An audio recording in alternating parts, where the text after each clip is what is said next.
సిగరెట్లు, మందు తాగి మంచిగున్న పానాన్ని ఖరాబు చేసుకోకురి. ఇటీవలనే నాకు పెళ్లి అయింది.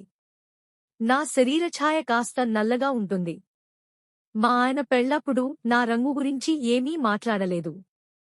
కాని ఇప్పుడు మాటిమాటికి నేను ఎర్రటి అమ్మాయిని పెళ్లి చేసుకోవాలనుకున్నాను. నల్లటి దానివి దొరికావు. నిన్ను చూస్తుంటే నాకు మూడ్ రావడం లేదు అంటూ రోజూ నన్ను చాలా బాధపెడుతున్నాడు. నాకు నేచురల్ సెక్స్ కోరికలు ఎక్కువ.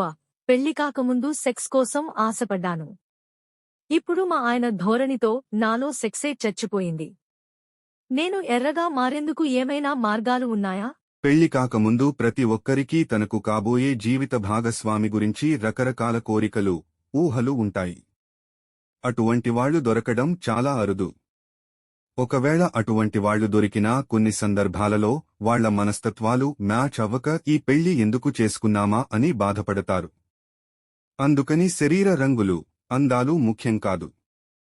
ఇద్దరి మధ్య ఆత్మీయతలు, అనురాగాలు, అనునండాలు ఉంటే ఒకరు ఎర్రగా ఉన్నా మరొకరు నల్లగా ఉన్నా అవేవీ లెక్కలోకి రావు.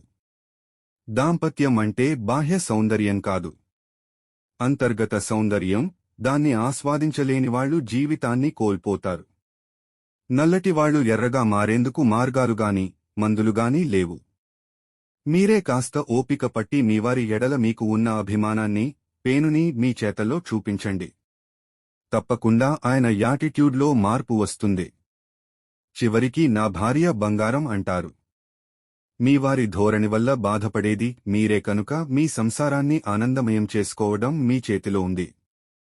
తప్పకుండా మీవారు మిమ్మల్ని ప్రేమిస్తారు.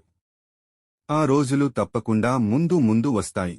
మిత్రమా, నేను చేసే వీడియోస్ మీకు నచ్చితే ఒక చిన్న లైక్ కొట్టండి. నా కష్టానికి నేను మీ నుంచి ఆశించేది ఒక్క లైక్ మాత్రమే. లైక్ కొడతారని ఆశిస్తున్నాను. సబ్స్క్రైబ్ చేసుకున్నందుకు ధన్యవాదాలు.